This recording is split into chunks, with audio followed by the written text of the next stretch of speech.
Hi guys, அனைவருக்கும் வணக்கம். நாங்கள் இன்றைக்கி என்ன செய்து காட்ட போகிறோம்னு சொன்னால் ஆட்டு இறைச்சி பிரட்டல் தான் செய்ய போகிறோம்.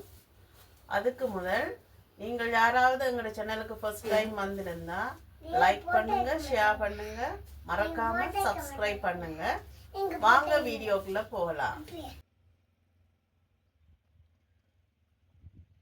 நாங்கள் இன்றைக்கி ஆட்டிறைச்சி பிரட்டல் செய்கிறதுக்கு என்னென்ன பொருட்கள் எடுத்து வச்சுருக்கிறோம்னு பார்ப்போம். ஆட்டு இறைச்சி, தக்காளி பழம் எடுத்துருக்கிறோம், இஞ்சி உள்ளி எடுத்து வச்சுருக்கிறோம், காஞ்ச மிளகா, பச்சை மிளகா, பெரிய வெங்காயம் எடுத்து வச்சுருக்கிறோம், ரம்ப இலை, கருவேப்பம் இலை, மஞ்சள் தூள், இங்கே பார்த்தீங்கன்னு சொன்னால் கடுகு, பெருஞ்சீரகம், சின்ன சீரகம், கருவாப்பட்டை, கரம் மசாலா அல்லது பிரியாணி மசாலா, அதோட நாங்கள் சோஸ், தேவையான அளவு உப்பு, தேவையான அளவு மிளகாய்த்தூள், இவ்வளோத்தையும் சேர்த்து தான் இன்றைக்கு நாங்கள் எங்களுடைய ஆட்டு இறைச்சி பிரட்டல் செய்ய போகிறோம். இப்போ முதல்ல நாங்கள் பெரிய வெங்காயத்தை எடுத்து வெட்டி வைக்க போகிறோம்.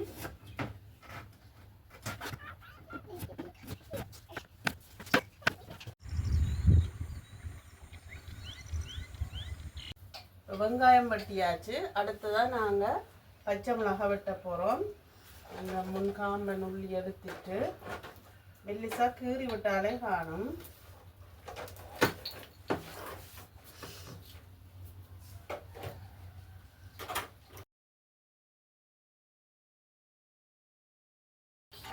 இப்போ நாங்கள் தக்காளி பழத்தையும் சின்ன சின்ன வெட்ட போகிறோம்.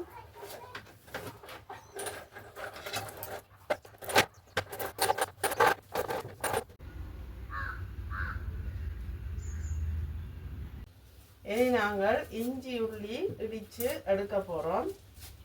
முதல்ல இந்த உள்ளி இந்த தோலை எல்லாம் முறையாக க்ளீன் பண்ணி உரிச்சு எடுத்துட்டு இஞ்சியையும் உள்ளியையும் நாங்கள் அந்த உரலில் இடித்து தான் எடுக்க போகிறோம்.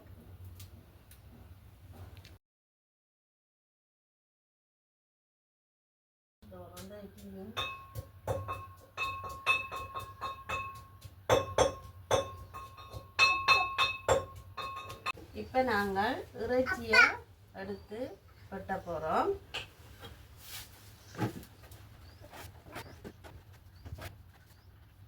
இப்போ நாங்கள் ஆட்டிறைச்சியும் வெட்டி கழுவி எடுத்து வச்சாச்சு. இனி நாங்கள் எப்படி சமைக்க போகிறோம்னு பார்ப்போம் வாங்க.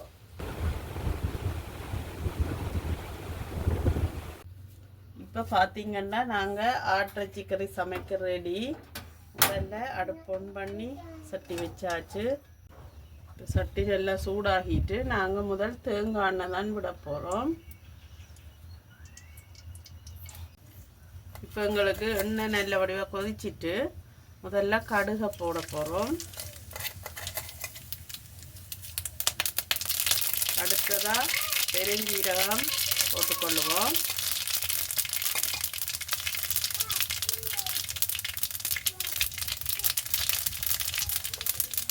அடுத்தது சின்ன சீரகம்,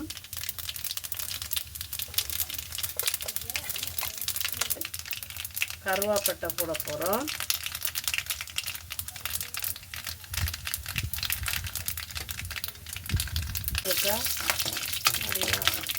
வதங்க விட்டுட்டு அடுத்ததாக வெட்டி வச்சிருக்கிற பெரிய வெங்காயத்தை சேர்க்க போகிறோம்.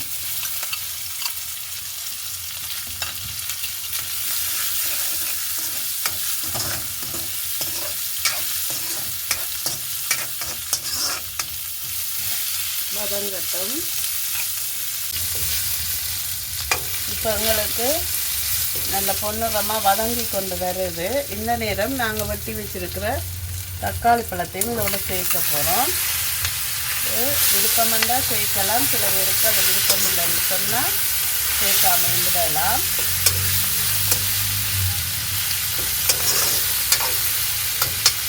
சேர்த்துட்டு இனி நாங்கள் வெத்தல் மிளகாய் போட போகிறோம்.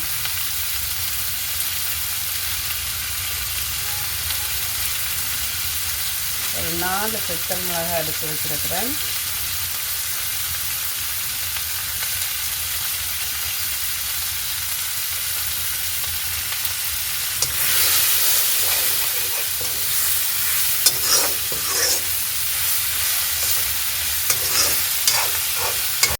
இப்போ நான் உப்பு சேர்த்துக்கொள்ளுறேன். உப்பு சேர்த்தோன்னே கொஞ்சம் குயிக்காக இந்த தக்காளி பழம் வெங்காயம் எல்லாம் வதங்கி வந்துடும் எங்களுக்கு.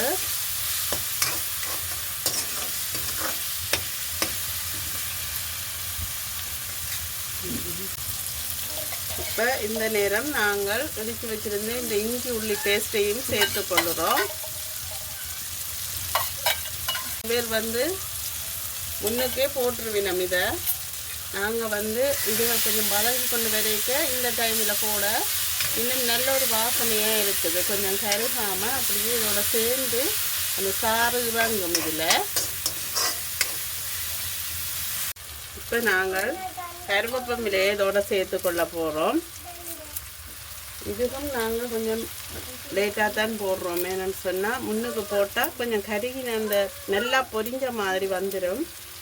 அது அவ்வளோ எங்களுக்கு பிடிக்கவே இல்லை. அதனால் கொஞ்சமாக மற்ற இதுகள் பொரிஞ்சு கொண்டு வரைக்க இதை சேர்த்தா நல்ல வடிவாக வாசமாக இருக்கும்.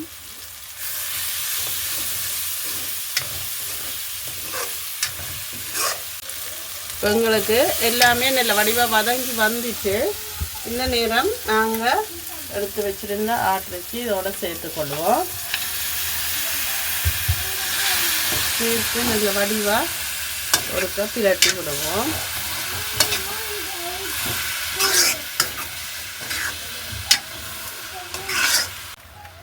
இப்போ நாங்கள் கொஞ்சம் உப்பு இதோட சேர்க்க போகிறோம். சொன்னால் இறைச்சி இதோட சேர்த்திட்டோம். முதல் கொஞ்சம் உப்பு சேர்த்த நாங்கள் இந்த இறைச்சியிலையும் உப்பு சுவர்றதுக்காக வேண்டி கொஞ்சம் உப்பு போட்டு நாங்கள் இப்போ மூடி போட்டு ஒருக்கா நல்லா அவிய விட போகிறோம்.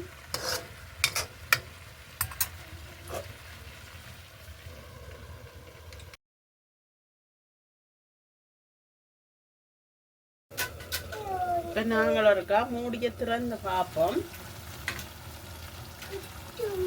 இப்போ உங்களுக்கு இந்த இறைச்சி இந்த தண்ணியிலேயே நல்ல வடிவாக அவிஞ்சு வந்துட்டு இந்த நேரம் நாங்கள் இந்த எடுத்து வச்சிருந்த கரம் மசாலாவை சேர்த்துக்கொள்ள போகிறோம்.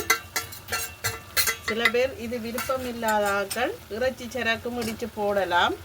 எங்களுக்கு இது கொஞ்சம் விருப்பம் என்றபடியாக இதை சேர்த்துக்கொள்ளுறோம். அதோட இனி நாங்கள் எங்களுடைய கறித்தூளையும் சேர்த்துக்கொள்ள போகிறோம்.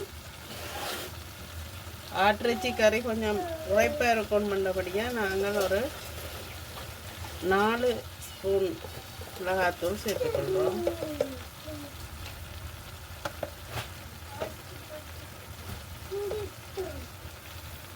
நீங்கள் உங்களோட உரைப்புக்கு ஏற்ற அளவு சேர்த்துக்கொள்ளலாம். இப்போ அப்படியாக பிரட்டி விடுவோம். இப்போ நாங்கள் கீறி வச்சுருந்த இந்த பச்சை மிளகாயையும் இதோட சேர்த்துட்டு சோஸ் கொஞ்சம் இதோட சேர்க்க போகிறோம் டேஸ்ட்டுக்காக வேண்டி.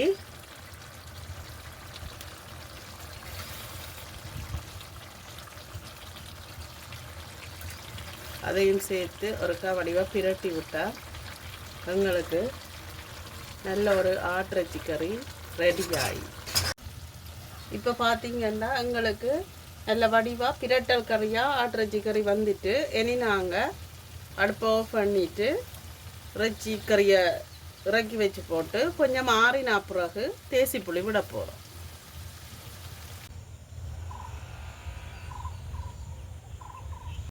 இப்போ நாங்கள் இறக்கி ஆறிட்டுது எங்களுக்கு இறைச்சி கறி ஓரளவு. இந்த டைம் நாங்கள் தேசி புளியை விட்டுக்கொள்வோம். சூட்டோட விட்டால் இறைச்சி கொஞ்சம் ரஃப் ஆகிடும். அதால் கொஞ்சம் ஆற வச்சுத்தான் விடுறோம் தேசி புளி. இப்போ எங்களுக்கு சுவையான ஒரு ஆட்டிறைச்சி பிரட்டல் ரெடி ஆகிட்டு இவ்வளோந்தான் இன்றைய எங்களுடைய காணொளி. மீண்டும் இன்னும் ஒரு காணொளியில் சந்திப்போம்.